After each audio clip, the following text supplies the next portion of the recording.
Então, pessoal, agora que o professor maluco de vocês esqueceu de gravar, né? Então, o que é um buffer overflow? É a falha 5 A gente vai falar de buffer overflow e injeção de código, que são as falhas 5 e 6 da OASP, dos últimos 10 anos, né? A estatística básica, 40% dos sites comprometidos, eles usam senhas fracas, né? 35% dos exploits até hoje foram devido a buffer overflow, 10% devidos a descuidos administrativos, 8% devido a helicópteros pretos, eu vou dizer o que isso é mais para o futuro, e 2.600% é spoofing, isso é piada, mas deixa para lá. Né? Então, se vocês quiserem entender, procurem na internet por esse Buffer Overflow Exploit, vocês vão verificar várias páginas falando sobre isso. A PSN, né, a PlayStation Network, foi invadida por uma falha de Buffer Overflow no Apache, se eu não estou enganado. Existem vários exemplos famosos de Buffer Overflow, né, na web. E a ideia é o seguinte, é sobrescrever uma posição de memória ou com um executável, né, ou com um aplicativo, né, ou com um código-fonte que possa ser executável, né, de alguma forma. Ou com um comando, uma chamada de sistema, uma coisa desse tipo. Então, a ideia é realmente sobrescrever, né, vai ser muito dependente da arquitetura do sistema operacional, mas o princípio básico é o mesmo. Né? E isso era muito explorado quando a gente fazia. Hoje em dia, isso é muito menos explorado, mas está voltando a cair na moda justamente pelo cenário de internet das coisas. Onde você tem diversos dispositivos de baixo poder computacional, de pouca memória, onde o software ele é muito dependente da plataforma no qual ele é implementado, e por causa disso, muitas das vezes é feito em C. Então, quando uma chamada de função é feita colocada na pilha da memória, lembrando que a memória do computador ela é uma pilha, né? O que quer dizer uma pilha? É first in, é o last out, né? Ou last in é o first out, né? Então, assim, né, você vai estar sempre do topo da pilha. Com frequência, valores parâmetros são colocados na pilha. Então, normalmente, uma função, né, seja ela em Python e C, ela vai salvar um ponteiro para o início da pilha dentro da própria pilha. As variáveis locais vão estar dentro dessa pilha de memória. Ou seja, eu sempre tenho qual é o início da minha pilha, eu sei qual é a memória. Cláudio, mas se eu estou usando uma máquina virtual, isso fica zoado, não fica? Eu falei, isso fica zoado. Então, por exemplo, se eu estou usando Java, se eu estou usando C#, se eu estou usando Python, já não funciona exatamente assim. Nos sistemas Linux, a pilha cresce dos endereços mais altos para os mais baixos, e colocar algo na pilha conduz ela em direção ao endereço zero. Então, tudo que eu quero fazer é trocar o frame que está aqui no meu buffer, né? Botar mais informação que o meu buffer para sobrescrever os endereços na minha memória. Então, a ideia é que dentro desse meu overflow, eu consiga colocar informações que possam ser executadas. Então, por exemplo, eu poderia colocar código dentro desse overflow ou a instrução para retornar para um determinado endereço. Né? Como, por exemplo, retornar para o código binário de exec bin.sh. O que isso quer dizer? Isso quer dizer que eu poderia estar aqui colocando um exploit para ganhar acesso a um shell. E aí, como root. Né? Em sistemas Linux, isso é particularmente importante. É particularmente preocupante.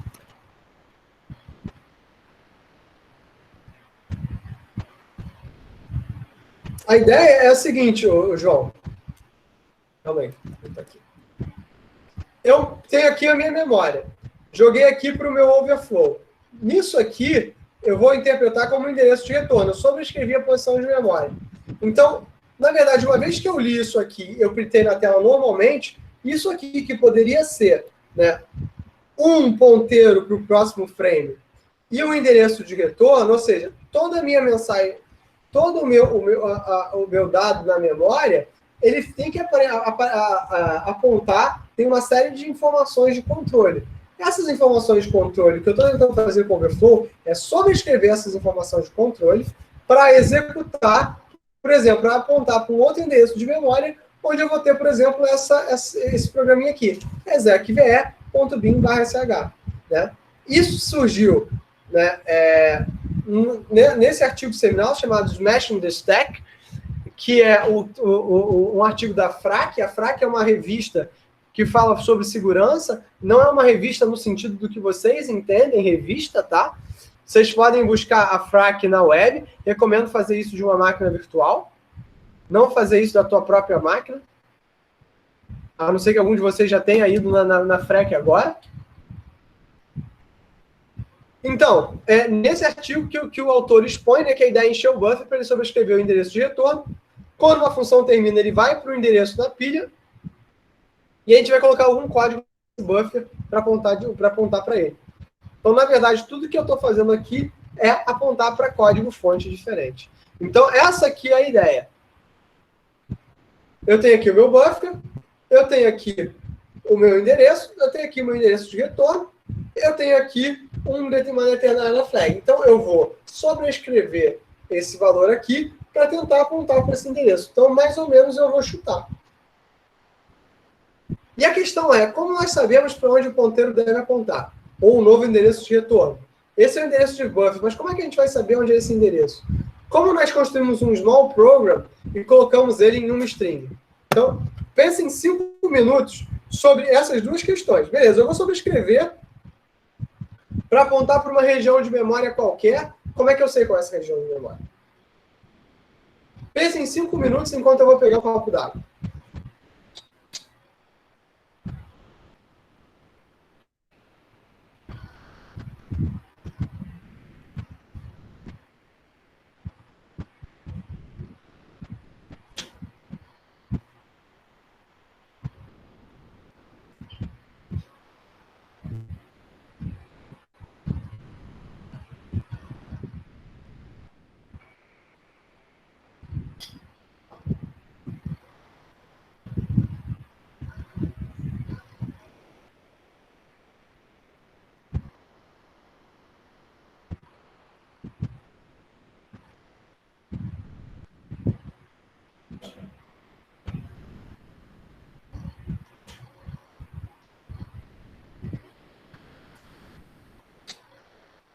Então, alguma resposta? Você faz seu programa, né, e converte ele para byte, e cada byte vai ser um caractere da sua string.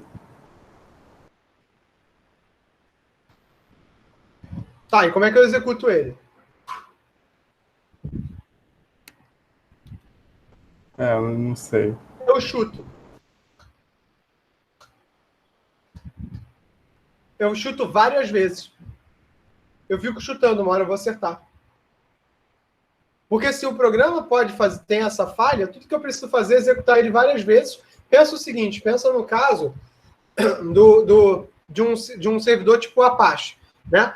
Aí lembrando que eu falei na primeira aula, não existe nada na web que não seja troca de arquivos. Quando você está vendo uma página na web, o que você está fazendo é baixando a página inteira para o teu computador e olhando ela em arquivos temporários. Mesmo essa aula que eu estou dando aqui, ela é uma mentira. Ela é uma gravação da minha voz que vocês estão ouvindo com algum delay.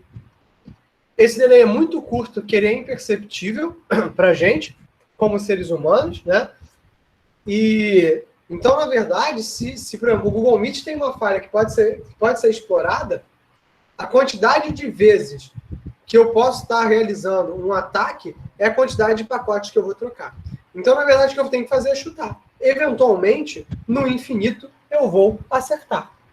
Olha só que coisa interessante. Então, mas de estimativa, um chute bom é geralmente o suficiente. Então, na verdade, a ideia é que eu possa executar uma aplicação. Então, tipicamente, o exploit coloca no buffer um exec. Por exemplo, exec para Linux é uma função que executa funções. Outras vezes vai alterar senha, outros arquivos, outras portas, outras permissões no firewall. É muito comum a gente tentar atacar firewalls para você poder criar exploits numa rede inteira. Isso não é nada fora do normal. Eu já vi isso acontecer algumas vezes. Né? Buscar vulnerabilidade nos programas de segurança. E aí entra aquele negócio, né? Se o programa de segurança é o cara que te protege, mas quem vigia o vigilante? Né? Quem é que protege a gente, quando o programa de segurança ele é invadido, né? Cláudio, mas isso é idiota. Tipo, né? Tipo, meu Deus, o que nós faremos agora? Nada, a gente vai seguir a vida. Porque um programa de segurança, um firewall ou qualquer outra coisa, nada mais é do que software como qualquer um. No Unix, a gente vai rodar um novo programa através da chamada exec, né? Então, na verdade, eu vou criar, por exemplo, um programa exec qualquer, que vai ser isso aqui, olha só, estou jogando. É um exploit que ele, na verdade, ele lista, né, coisas. Então, eu vou pegar esse cara aqui, vou gerar esse arquivo, vou dizer que eu dou um exec v bin_ls e vou dar um printf. Vou compilar ele, vou gerar o executável, né, vou jogar ali para a linguagem de máquina e vou copiar os valores desse executável construindo uma string. Um exemplo simples vai requerer menos de 100 bytes, como, por exemplo, esse arquivo aqui com o exec bin_ls, ele vira esse exploit daqui. Então, na verdade, tudo que o exploit faz é construir uma chamada para o meu programa-alvo usando esse tipo de pensamento.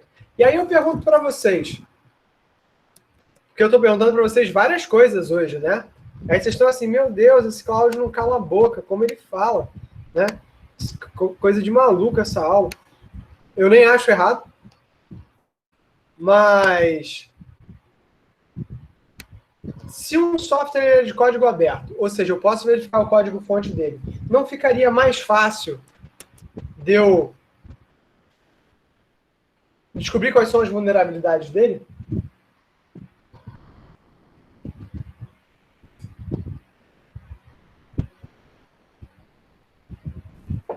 E por consequência, o software livre seria menos seguro? Por que não, Lucas?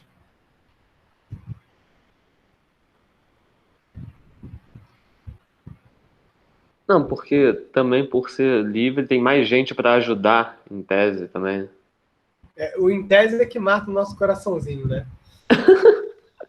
O em tese é que é complicado. A ideia é a seguinte, se mais gente está vendo, mais gente pode ver o problema. Isso não quer dizer que mais gente vai consertar, mas tem um alerta, né? Existe um alerta de que há um problema. E que provavelmente, por exemplo, se não é só a casa da tia Cotinha que usa o Apache, né? Como vocês puderam ver, o Apache é utilizado, inclusive, pela Sony, por grandes empresas. Então, a tendência é que se um código de software de código aberto descobre-se uma vulnerabilidade nele, ele vai ter um conserto mais rápido, né? E aí é o caso, por exemplo, de software de código fechado, né? Onde, na verdade, a única pessoa que vai saber sobre essa falha é a própria empresa que gerou o software. Então, isso vai acontecer com alguns casos estranhos, né? Tipo, vulnerabilidades da Microsoft, que a gente só foi saber dela 10 anos depois. Então, esse tipo de coisa era muito comum. Então, tem um trade-off aí entre você se divulgar e as pessoas te defenderem. Mas uma coisa é o Apache, que um monte de gente usa. Mas será que um software muito específico de uma profissão muito específica, tipo um software para astrofísica, digamos que ele conte com uma plataforma web, será que esse software vai ter a mesma revisão que teria um software proprietário? Então, assim, são questões que o tempo todo a gente tem que estar pensando. Então, por exemplo, Firefox eu acho tranquilo, Apache eu acho tranquilo, alguma coisa mais específica é mais complicado. E aí que reforça uma questão que é uma questão ética e social. Se você é um cara de software, quantos projetos de código aberto você ajuda? Você ajuda pelo menos um projeto de código aberto? Porque da mesma forma que a gente espera que os médicos tenham um papel social claro, né, que seja proteger a saúde das pessoas, por que ninguém espera que a gente de computação proteja a saúde digital das pessoas? Né? Por que a gente não está ajudando as pessoas a terem produtos melhores?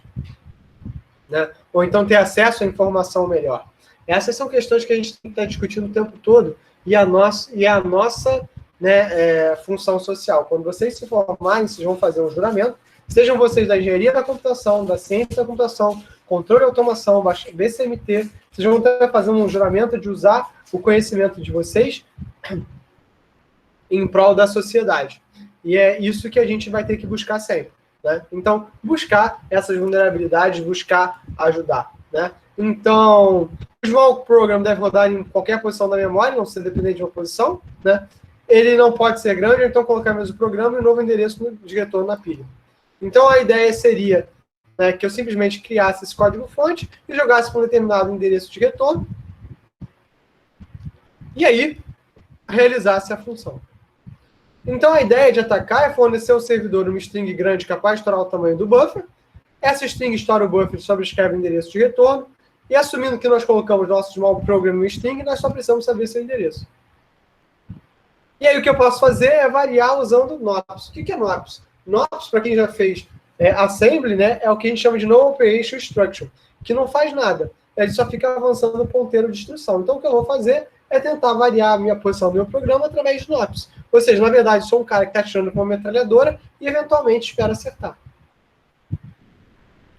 Então, a ideia seria que eu puxasse esse endereço de retorno para algum lugar.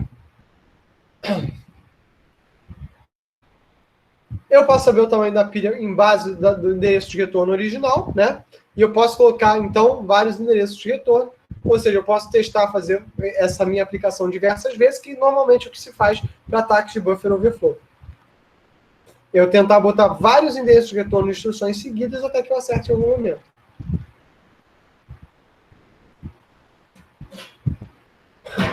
Então, né, a ideia seria justamente isso, né? Então, eu recomendei algumas leituras. Eu acho que os Smashing the Stack for Fun and Profit é alguma coisa que vocês deveriam ler, né? O link está aqui, né? É recomendado procurar esse Exploiting Format Strings Vulnerabilities ou Blended Attacks do Shane e Szor para entender melhor os buffer overflows, como é que são usados na internet.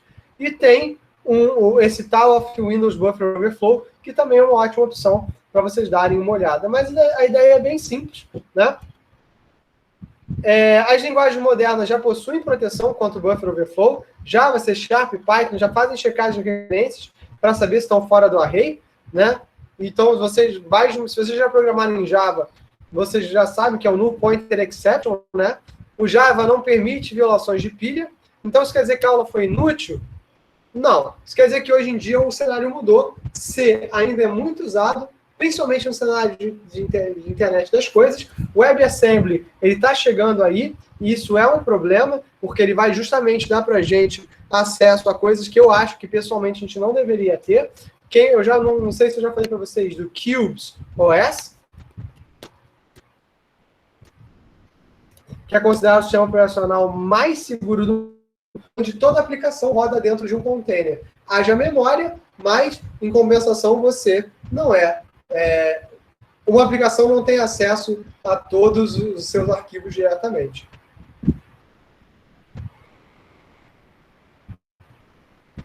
Tá bom? E aí entra a injeção de código, que é muito parecida, né? Que é um bug causado pelo processamento de dados inválidos, onde a gente vai ter SQL Injection, Script Injection, Shell Injection e Dynamic Evaluation Attacks, onde o SQL Injection é uma técnica empregada para manipular uma base de dados legítima, né?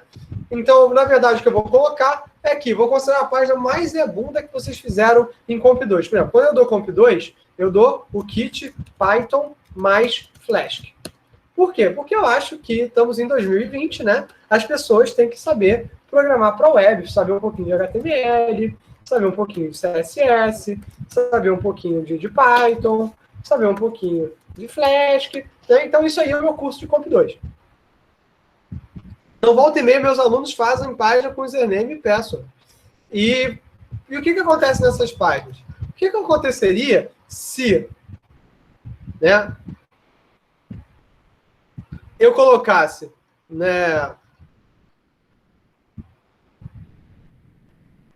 em username e password, por exemplo, assim, como é que a gente faz a query? Né? No BD, vai botar select asterisco from users, né, onde user é a variável que pega o user, o username é some username, que ele pegou lá do username, né? E o password some password, que ele pegou lá do password. E se no local aqui eu botasse username anything, que é uma palavra reservada, e no password eu adicionava or one igual a one. Então, eu vou retornar todos os meus usuários. Se você não sanitiza a tua base de dados, isso é capaz de acontecer. É claro que esse aqui é o truque faixa branca. Qualquer Zé Ruela consegue fazer isso aqui. Mas vocês se surpreenderiam com a quantidade de software, hoje em dia, que ainda é vulnerável a esse tipo de coisa. Eu tive uma experiência numa empresa que eu prestei treinamento, né? Que eu estava falando justamente sobre programação segura, e estava falando sobre o SQL Injection, e eu testei esse SQL Injection no sistema da empresa. Cara, eu vi a base de dados deles inteira. Eles mostraram o esquema, apareceu na minha cara o esquema da base de dados deles. Eu falei, meu Deus, Jesus, eu não estou vendo isso, cara.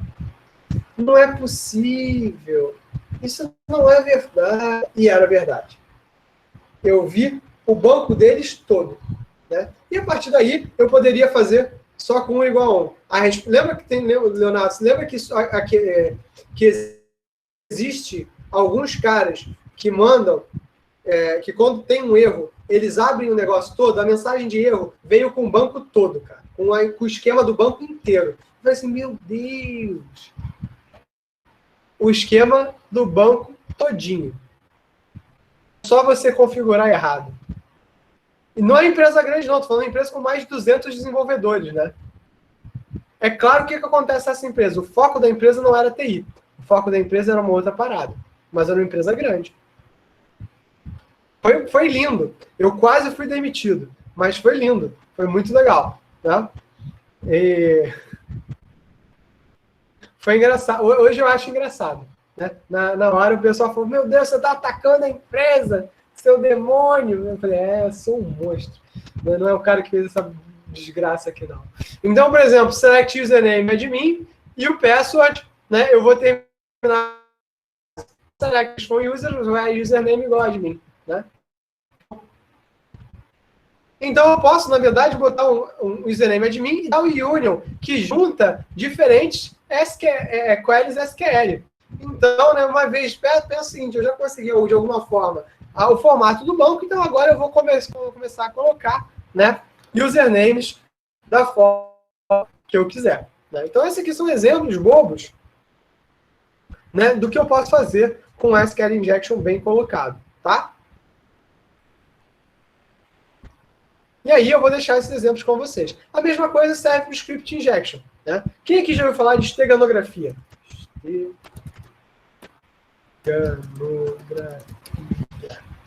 Que é o ato ou ação de eu embutir dentro de uma imagem ou dentro de uma música, né, código-fonte executado. É bem parecido com o Buffer Overflow, bem parecido com o SQL Injection, mas eu estou inserindo código executável. É que eu permita ao atacante fornecer código para o meu servidor.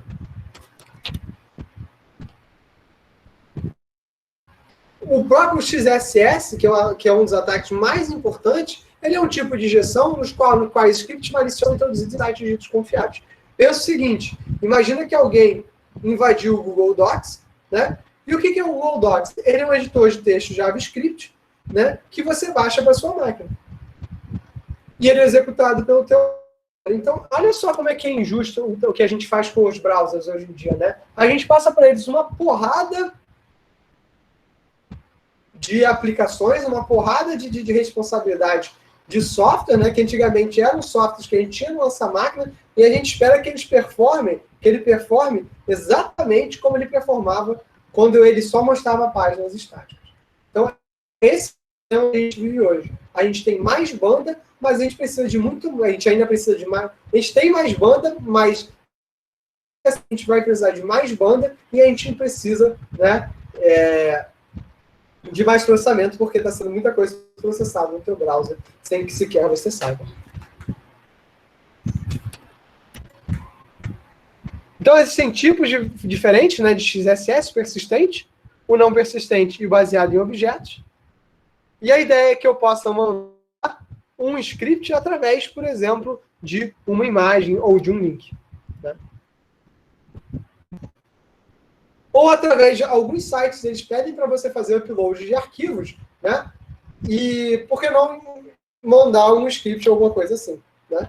Os ataques de shell injection, que são chamados de OS Command Attacks.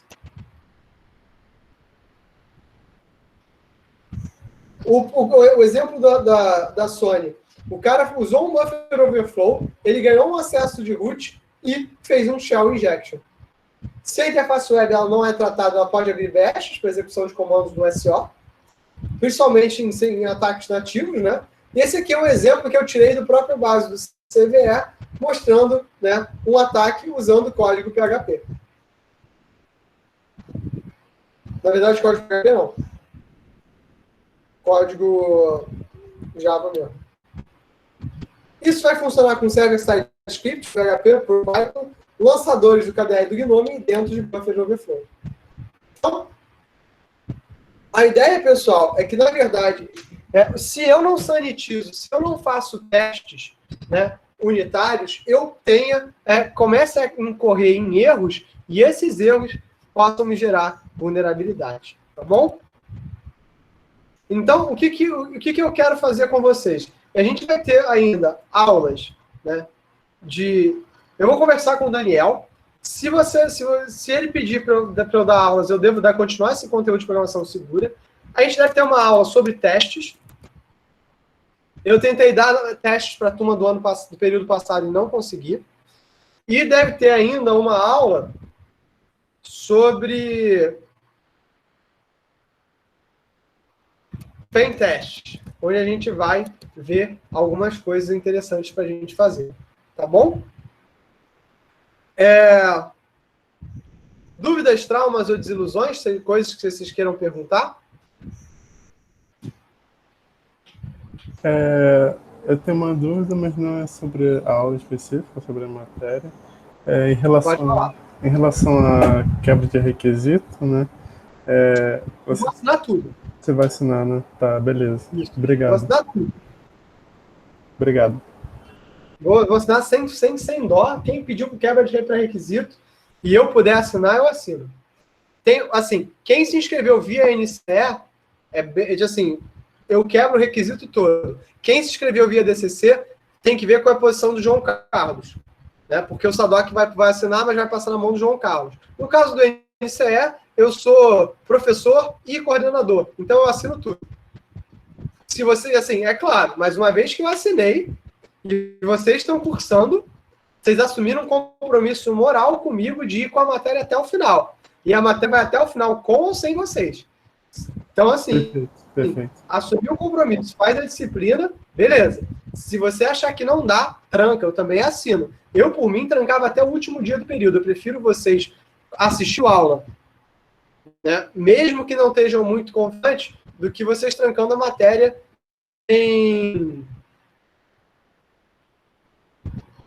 sem assistir a aula depois, entendeu? Por mim, eu gravava todas as aulas, botava todas as aulas na internet, estaria tudo muito legal. Eu acho que o mundo deveria, né, ser totalmente aberto, tá bom?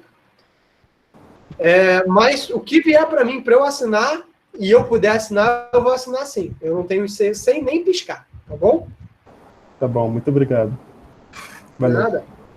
Sobre os trabalhos que vocês também perguntaram, eu não sei ainda, eu vou ter que conversar com o Sadoc e o Alan, mas a priori os trabalhos são em grupo sim, tá? Os trabalhos dos artigos lá que estão lá no Classroom. A priori eles vão ser sim em grupo, tá bom?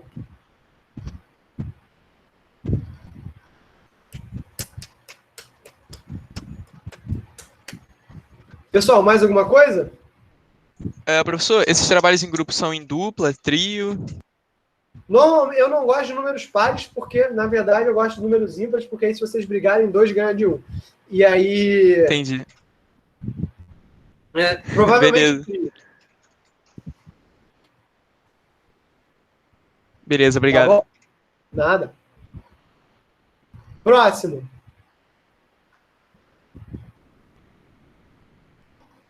Silêncio constrangedor, silêncio constrangedor. Muito legal essa coisa de aula remota, eu não vejo nada, enfim. Então, pessoal, mais nada? Diga. Aqueles papers que estão lá no... Pô, acho que eu fechei. Lá na planilha. Você já sabe como é que vai funcionar? Tipo, a gente vai escolher... Cara, a gente, na verdade, ainda não tinha fechado. O Daniel e o Alan, a gente ia escolher um conjunto de papers e colocar para vocês. Eu sou, tipo assim... super suspeito para falar dos papers que eu vou escolher. São papers que têm a ver com IoT, porque é o assunto que eu gosto, que eu domino, ou papers que usam IA para explorar, né, coisas em segurança. Eu acho que essa questão de IA e segurança vai ser uma grande corrida armamentista da próxima década e vai ser maneiro pra caramba, né? Tipo assim, pô, imagina, cara, o nego tentando invadir a gente, pô, vai ser mó legal. E eu me empolgo com as paradas também. Então, assim, não é que isso seja ruim, mas assim, esses papers que eu vou pedir para vocês. Mas a gente ainda vai colocar mais papers. Se vocês tiverem sugestões, mandam para a gente, entendeu? Paper, esse tipo de coisa. Às vezes vocês estão vendo a IC de vocês, às vezes vocês querem fazer uma IC nessa área, avisa para a gente, assim. Dinheiro não é sempre que a gente tem, não, mas a gente tem... tem vontade. E dinheiro a gente acaba arranjando um projeto ou outro, tá bom? O François tinha levantado a mão. Oi, professor, eu queria perguntar como é que a gente pode entrar em comunicação com você depois da aula? Vocês podem sempre mandar e-mail para mim para o claudiofarias@nce.frj.br, ou vocês podem mandar uma mensagem lá pelo Classroom também. Mas se vocês quiserem mandar uma mensagem privada, pode mandar para o meu e-mail, que eu tento responder o mais rápido possível. Eu tenho tido uma alta demanda, então eu estou um pouco cansado, então estou demorando um bocadinho. Mas nunca demora mais do que 2, 3 dias, não. Tá? Tranquilo, tudo bem. Obrigado. Nada. Mais alguma coisa?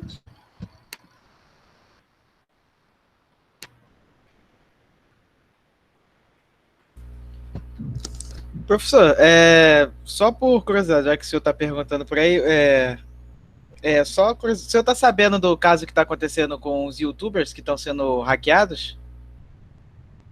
Cara, sim, na verdade é o seguinte, se você é uma celebridade, você tem que tomar muito cuidado, né? Para vocês terem noção, o primeiro grande escândalo do Donald Trump foi o seguinte, né? O presidente americano ele não pode usar qualquer celular. A CIA, não sei se é a CIA ou se é o FBI, indicam um determinado conjunto de dispositivos que seriam dispositivos seguros que os presidentes iam usar. O Trump usava um Samsung Galaxy S3 há anos, e era o celular dele que ele usava, era o celular que ele queria usar, e ele quase negou os dispositivos que a CIA, o FBI, seja lá quem for, estavam passando. Esse foi um grande escândalo. Então, assim, se você é uma celebridade, se você tem uma presença muito grande na internet, você vai sofrer muitos ataques. Você vai sofrer muito tentando roubar a sua identidade. Porque vale dinheiro. Uhum. Ou ódio, né? Crime de ódio também é muito comum. Tem um cara que, não sei se o pessoal aí conhece, o Gabriel Pato, que ele estudou é uma tática, né, que tem a ver com hackeamento, mas tem a ver também com a questão de engenharia social, né, como o senhor falou na primeira aula, e eles começam com uma abordagem, como se eles fossem da empresa e tal, e ele conhece uma galera perguntou para ele faz lá um estudo dessa metodologia, segundo ele encontrou o servidor, ele passou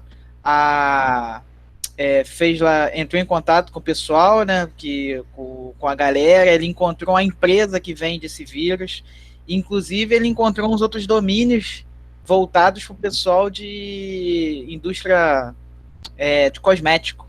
Então, provavelmente, os próximos ataques, se já não estão acontecendo agora, seriam ou vão ser para galera que trabalha com cosmético, faz conteúdo na internet para cosméticos. Mas foi interessante o senhor comentar aí da questão, né, do equipamento, né? Eu estava vendo esse mesmo cara, Gabriel Pato, ele chamou um cara lá de hacker de hardware, né? O que o senhor acha dessa parte? O senhor vai comentar alguma coisa dessa parte aqui, de equipamentos, Hardware hacking é uma coisa que eu gosto bastante. É maneiro mesmo. Que a gente trabalha um pouco no laboratório. O problema do hardware hacking é que é uma área que você tem que ter algum dinheiro, tá? Para você poder trabalhar. Outra coisa é o seguinte, né? Você tem que entender muito de arquitetura de computadores para poder estar bem alinhavado com isso. Então, Muitas coisas que são appliances hoje em dia, ou seja, são sistemas embarcados fechados dentro do próprio hardware e que apresentam vulnerabilidades que você pode executar. O problema é que quando você ataca o hardware e é bem sucedido, é que você não faz refatoramento de hardware, né? Você não conserta hardware. Então é um ataque que é muito perigoso, né? Sobre a questão da engenharia social, eu não sei se eu já falei para vocês do Kevin Mitnick.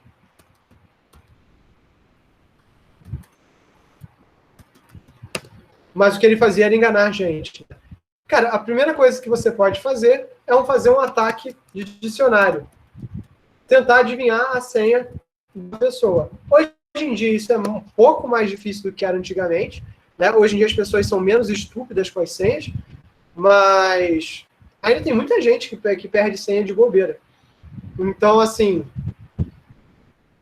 não custa, né? Tipo assim, não precisa às vezes nem de um vírus muito. Uma boa e velha roubada de identidade, né? Tipo assim, através do uso de uma senha, de você roubar alguma coisa, de você alterar um perfil, é muito complicado. Eu tinha um amigo meu que ele era produtor musical, ele usava o Facebook e o Instagram dele para trabalho mesmo, e aí roubaram as senhas dele. E aí ele ficou dias tentando recuperar o serviço dele, porque, na verdade, o cara destruiu grande parte do trabalho dele. E isso é uma coisa muito séria.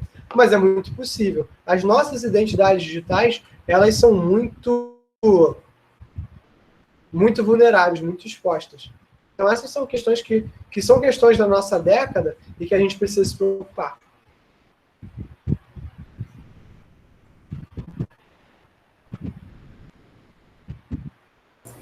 Professor, Ok?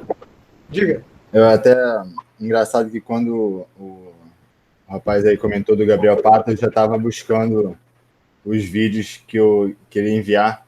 Era sobre isso, sobre o hack, a pesquisa que ele fez recentemente com os youtubers que estavam sendo hackeados, e um era sobre um cross-site script de um vídeo que ele fez esse ano da UOL, né, do sistema de e-mails da UOL, que permite,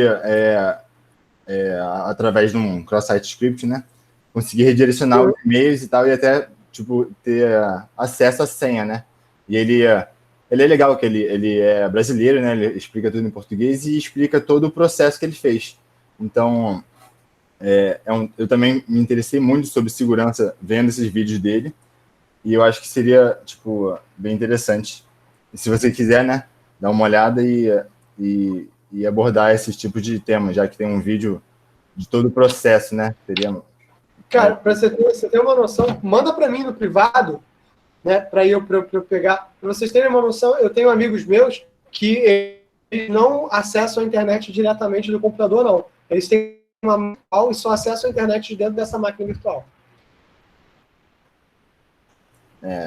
Eles separam. Para navegar na internet é uma máquina e para outras coisas é a máquina própria deles.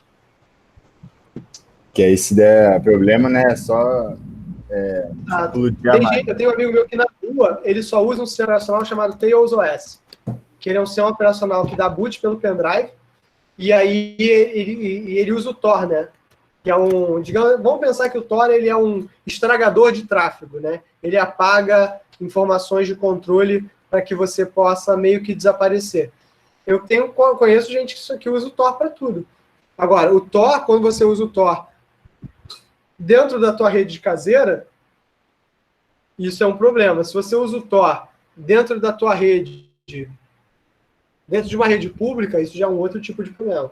Então, assim, são questões muito complicadas.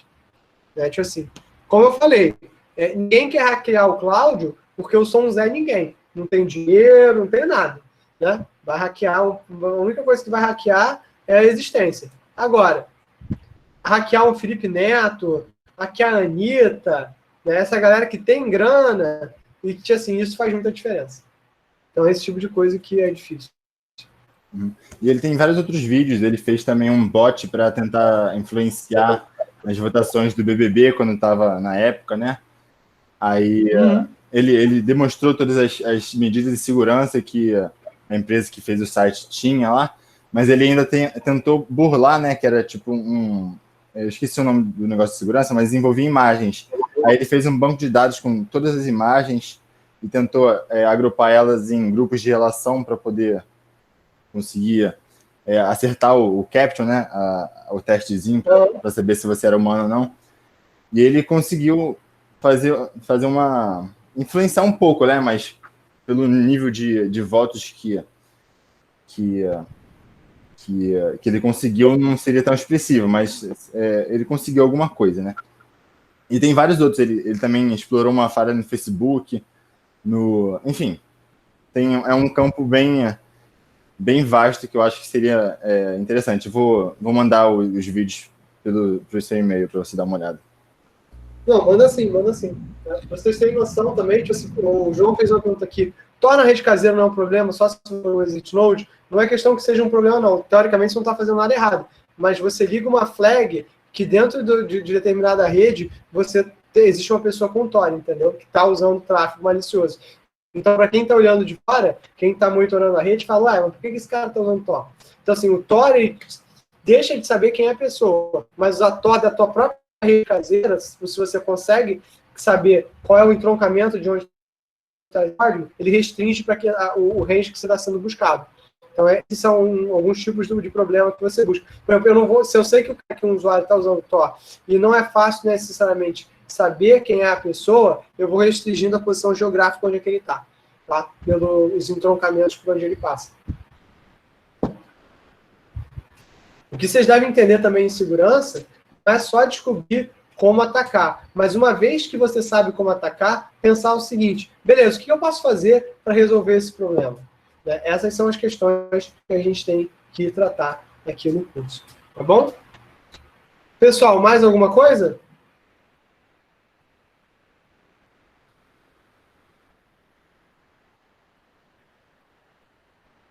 Cara, todo. Que tipo de ataque tem A? Tem, mas todos. Você pode fazer algoritmos que tentam se adaptar, por exemplo, ao salto de frequência de uma rede sem fio. Você pode fazer algoritmos que vão, né, buscar analisar os firewalls em tempo real. Você pode buscar algoritmos que vão tentar burlar, né, valores de tráfego para você para você poder forçar uma determinada rede. Vocês vão buscar algoritmos para realmente conhecimento de imagens, para invasão, né, para você poder simular digitais, simular retinas. Então, tem muita coisa sendo feita, né, algoritmos para reconhecimento de face, algoritmos para burlar reconhecimento de face, né? Então, tipo assim, tem muita coisa sendo feita em IA, tem muita gente querendo descobrir como quebrar através de IA, imputa um monte de código criptografado, de informação criptografada, e deixa a IA tentar descobrir qual era a mensagem original. Então, tem muita gente trabalhando nesse tipo de coisa. E como eu falei, é uma corrida armamentista.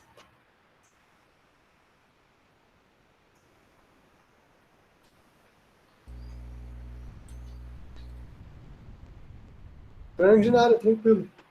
Pessoal, mais alguma coisa? Então, eu vou parar aqui a gravação. Hoje